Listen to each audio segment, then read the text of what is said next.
It feels like home, home, home.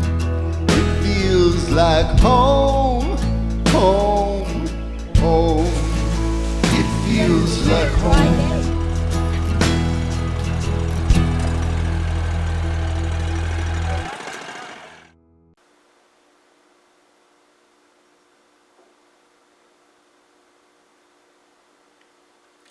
Hey there, I'm sure that you see the events of the world unfolding the same way that I do, and we're all kind of watching, wondering what is going on.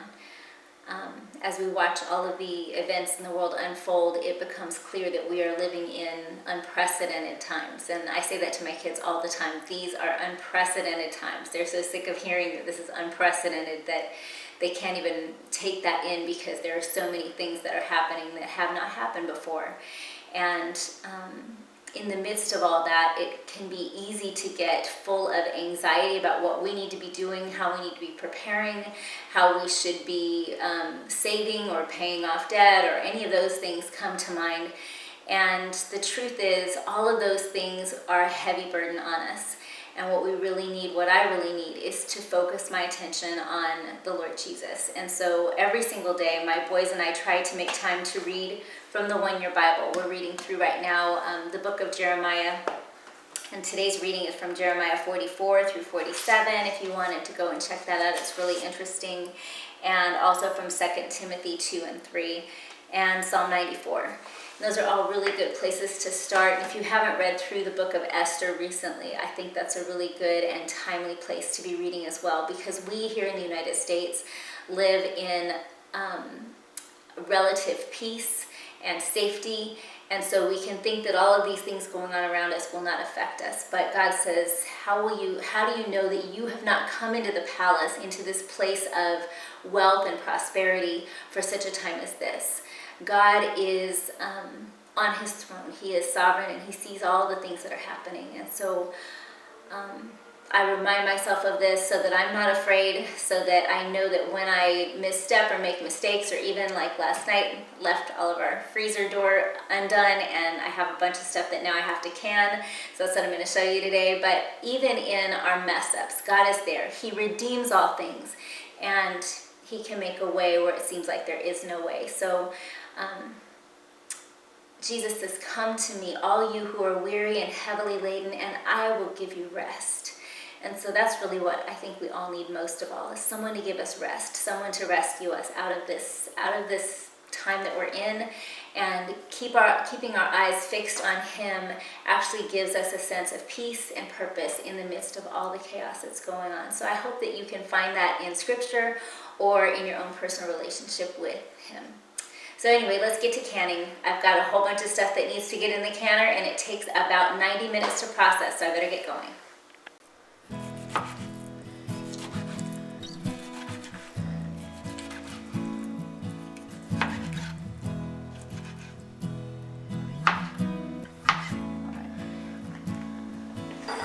As you can see, I have some ground beef that got thawed out on accident, so I'm just gonna put it in raw, just like this, and I will smush it down, make sure we got it as packed in as we can, because even though this is really low fat ground beef, I think it's like 85 or 90% lean.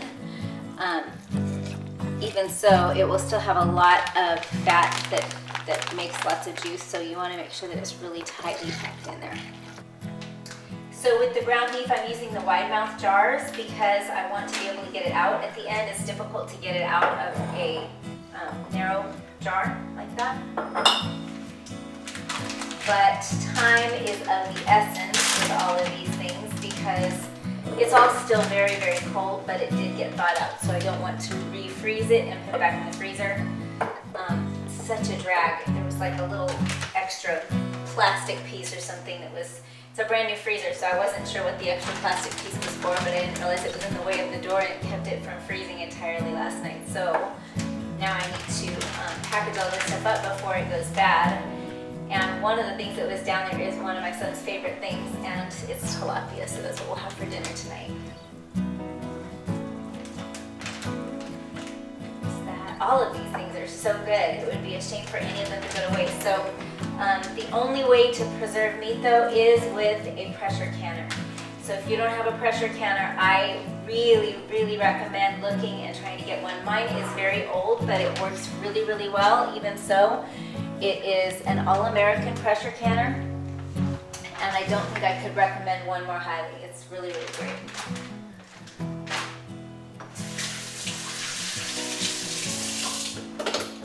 So there's the ground beef for now. I'm gonna use a butter knife and pack everything down. You can see that this has some holes in it that we don't want. We don't want to leave any of those air bubbles. All of this stuff, it's best to really pack it in as tightly as possible.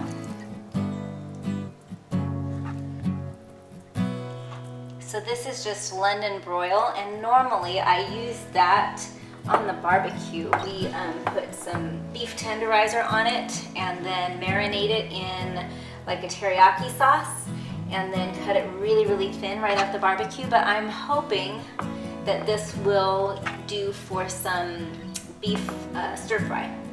So I'm canning it up for that purpose, and I think it'll be delicious. Making sure that that's as tight as it can be. So you might look at this onion and think, man, that is such a thin little onion. But that's exactly how I like them and what I look for when I go to the store, because these are sweet onions. And with sweet onions, what you want to look for is the flattest of all of them, because as you see, if you look close, I have no tears in my eyes because these onions are far sweeter and not nearly as prone to make you cry when you cut them. And so that is why I prefer the really flat little thin onions. There you go. So what I'm going to do with that is I have some sausage. Now, there is such a thing called rebel canning, and it means you're going against the rules of canning, but there are women who have done it for generations that have canned sausage. And so it goes against some of the canning rules, as it were, but if you want to give it a try, I have done it and my sausages have been canned absolutely fine, and we've eaten them a year later and they're still good and lovely. So if you want to try it, go for it. If you feel uncomfortable, then avoid the sausage and just stick with the ground beef and the chicken that I'm going to do. But I'm just going to get these sausage pieces into my jar. And again, we don't want a lot of air in between each bit of sausage.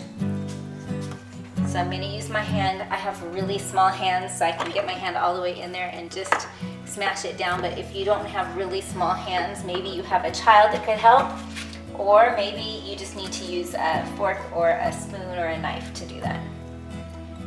So I'm going to go ahead and just put the sausage in with a little bit of onion and a little bit of tomato, and then that's going to be a basis for my pasta sauce. And if you haven't seen my mom's spaghetti sauce, it is a super easy meal that I do at least once a week, and it's a family favorite. So if you don't have a great pasta recipe that you absolutely love, please check that one out. I think you'll like it.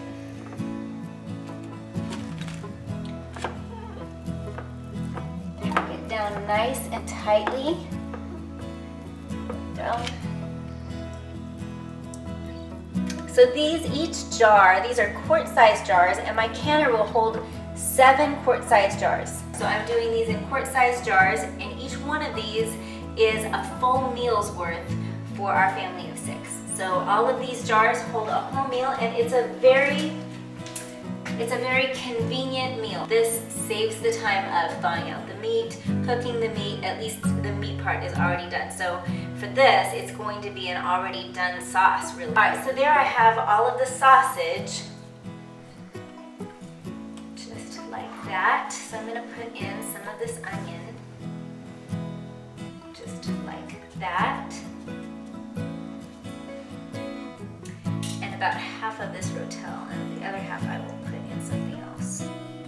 So some things about canning that are really important. First off, you need to start with sterilized jars. And down here, we don't want to leave any of these air bubbles, so I'm just taking a butter knife and I'm gonna force down all of the meat until I get all the way to the bottom because I don't want to leave those air bubbles. I'm just kind of going through, poking anything that I see that is blank. Don't want to leave any blank spaces.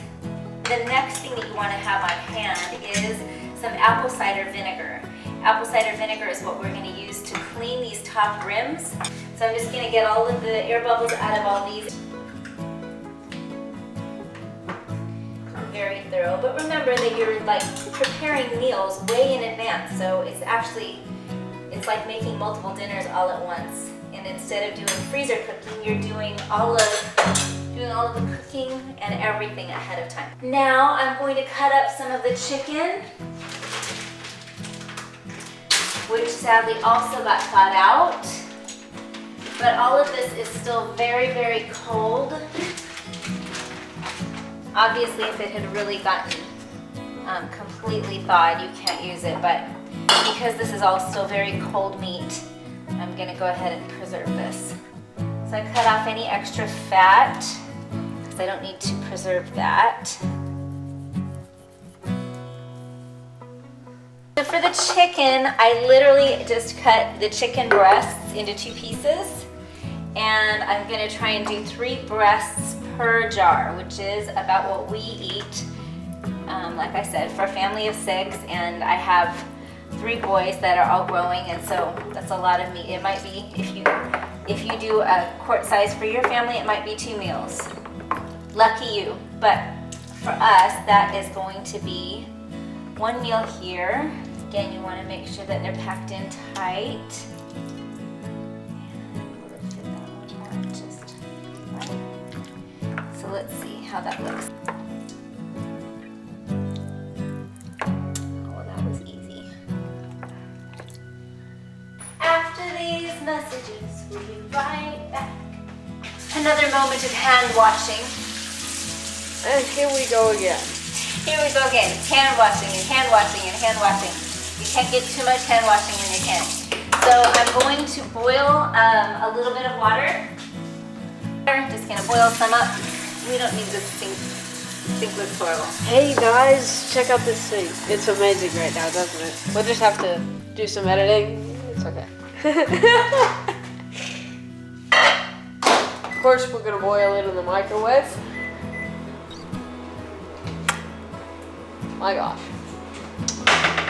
In a couple minutes here, we're gonna be playing you one of our favorite songs.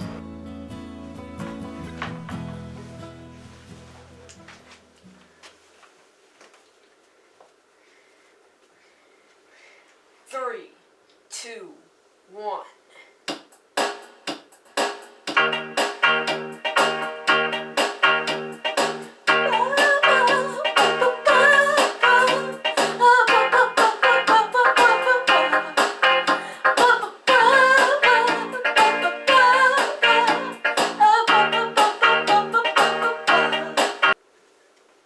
Alright, Lou, how about you show us some fun stuff?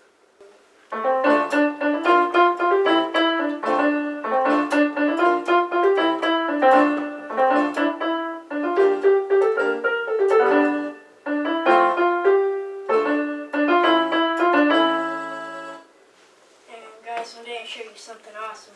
Just wait for this. I'm going to play it super fast.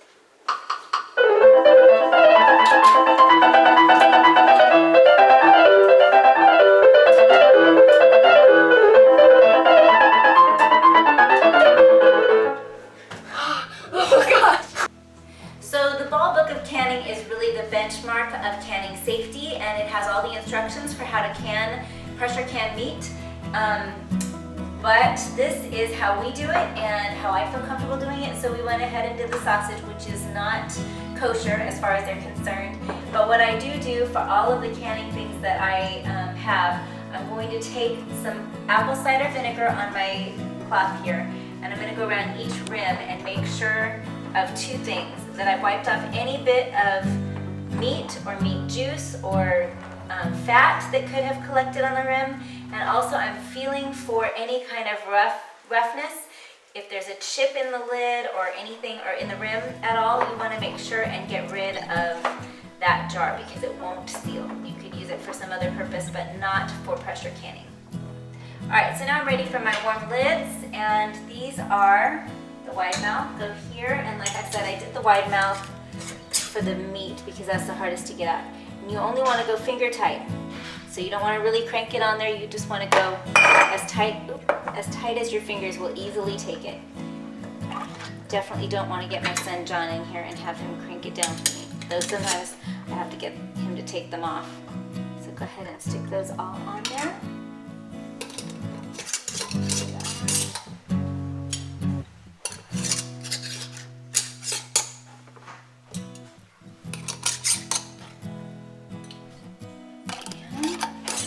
Not too hot yet, but I do have this water warm, and now I'm going to go ahead and set those in there. And there we are. So the last thing that you do is, because these American canners don't have a seal around the top, you want to take a little bit of olive oil and just go right around this rim. Make sure that that is all the way around. That is what gives you a good seal. Instead of having a rubber seal like maybe your Instant Pot does, this is what we use in place. And so just a little bit of olive oil, and then you never have to worry about your seal going bad. But what we're looking for now is for this arrow to line up with this line on the canner. And so we'll set that down there and then turn. You want to put all of your screws on one at a time, opposite ends, to make sure that your lid is nice and flat. A nice flat lid is a good seal. When you first put it on, you want to make sure that this is pointed up, and we're going to let that vent. I'm going to bring this up to a high boil, and it's going to vent out for 10 minutes. And then I will click this down and we'll begin the pressure sealing part, and we're going to look for this to come to 11 meter, or our geared gauge, and it needs to stay at 11 for 90 minutes. So 90 minutes, it has to stay at that constant temperature, and that's how we know that it is good, safe, and sealed. And then you want to turn it off and let this come back down to temperature before you release this. You want it to come all the way back down to 0 before you release this, and then you can undo all of the seals and take it all out. So it's a long process, but I'll be cleaning up the kitchen and doing some other things in the meantime. I'm just going to keep an eye on this and make sure that it stays at 11. I keep it between 11 and 12. Just make sure that it doesn't drop below 11. And you'll have to check in your area and see what the altitude requirements are. You can check with your county extension, and they will let you know what the requirements are for canning in your area.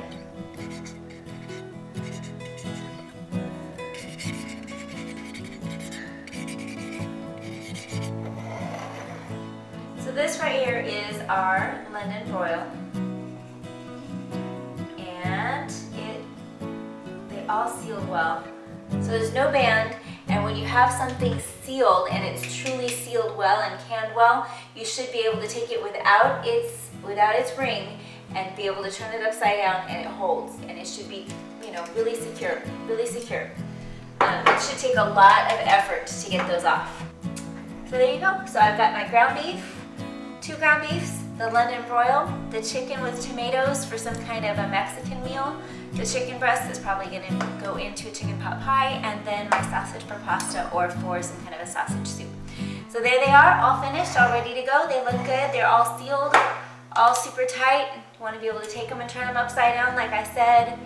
And voila, canning easy.